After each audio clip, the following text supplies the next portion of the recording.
ನಮಸ್ಕಾರ ಸ್ನೇಹಿತರೆ, ರಾಧಾ ಅಡುಗೆ ಮನೆಗೆ ಸ್ವಾಗತ. ಇವತ್ತು ನಾನು ವರಮಹಾಲಕ್ಷ್ಮಿಗೆ ಸ್ಯಾರಿ ಯಾವ ಥರ ಉಡ್ಸೋದು, ಅಲಂಕಾರ ಯಾವ ರೀತಿ ಮಾಡೋದು ಅಂತ ತೋರಿಸ್ತಾ ಇದ್ದೀನಿ. ಪೀಠ ಇಟ್ಕೊಂಡಿದ್ದೀನಿ, ತಟ್ಟೆ ಇಟ್ಕೊತಾ ಇದ್ದೀನಿ, ಅಕ್ಕಿ ಹಾಕ್ತಾ ಇದ್ದೀನಿ, ಭತ್ತ ಕೂಡ ಹಾಕೋಬೋದು.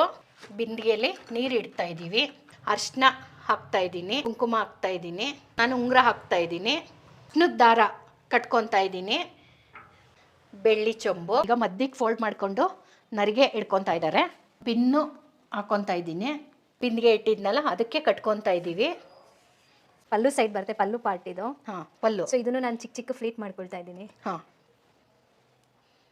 ಒಂದು ಪಿನ್ನು ನೋಡಿ, ಇಲ್ಲಿ ಒಂದು ಪಿನ್ ಹಾಕೊಂಡಿದ್ದಾರೆ. ಇದು ಟಕಿಂಗ್ ಪೋರ್ಷನು, ಸೊ ನಾನು ಇದನ್ನು ಫ್ಲಿಪ್ ಮಾಡ್ತಿದ್ದೀನಿ ನೋಡಿ. ಈಗ ಕಳಸ ಇಡ್ತಾ ಇದ್ದೀವಿ, ಸ್ಟಿಕ್ ಕಟ್ಕೊಂಡಿದ್ದೀವಿ. ಆ ಕಡೆದು ಈ ಕಡೆದು ತೆಗ್ದು ಈ ಥರ ಹಾಕ್ತಾ ಇದ್ದಾರೆ. ಡಾಬು ಡಾಬು.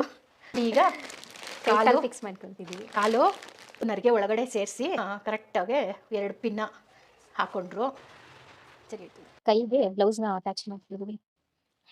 ಇವಾಗ ಸೆರಗು ತೆಗ್ದಿದ್ವಿ, ಸೆರಗು ಹಾಕೊತಾ ಇದ್ದೀವಿ. ಕಾಯಿ ಇಟ್ಟಿದ್ದೀನಿ, ಮುಕ್ಕೋಡ ಕಟ್ಕೊತಾ ಇದ್ದೀವಿ. ಎಷ್ಟು ಶಕ್ತಿ ಕೊಟ್ಟಿರ್ತಾನೆ ದೇವರು, ಅಷ್ಟರಲ್ಲೇ ಮಾಡ್ಕೊಂಡು ತೃಪ್ತಿ ಪಡಿ. ದೇವ್ರಿಗೆ ಒಂದು ಹೂವು ಇಟ್ಟರು ಖುಷಿ ಆಗುತ್ತೆ. ಈಗ ಈ ಥರ ಅಲಂಕಾರ ಮಾಡಿದ್ದೀವಿ, ಹೇಗಿದೆ ಅಂತ ಎಲ್ಲರೂ ಕಮೆಂಟ್ ಮಾಡಬೇಕು. ನಮ್ಮ ಖುಷಿಗೋಸ್ಕರ ನಾವು ಪೂಜೆ ಮಾಡಬೇಕು. ಜನನ ಮೆಚ್ಚಿಸೋಕ್ಕೆ, ಜಗತ್ತು ಮೆಚ್ಚಿಸೋಕ್ಕೆ ನಾವು ಪೂಜೆ ಮಾಡಬಾರ್ದು. ನಿಜವಾಗ್ಲೂ ಯಾವಾಗಲೂ ನನ್ನ ಖುಷಿಯಿಂದ, ನನ್ನ ಇಚ್ಛಾನುಸಾರ ನಾನು ಪೂಜೆ ಮಾಡ್ತೀನಿ. ನೀವು ಇದೇ ಥರ ಮಾಡ್ಕೊಳ್ಳಿ. ಮತ್ತು ಧನ್ಯವಾದ.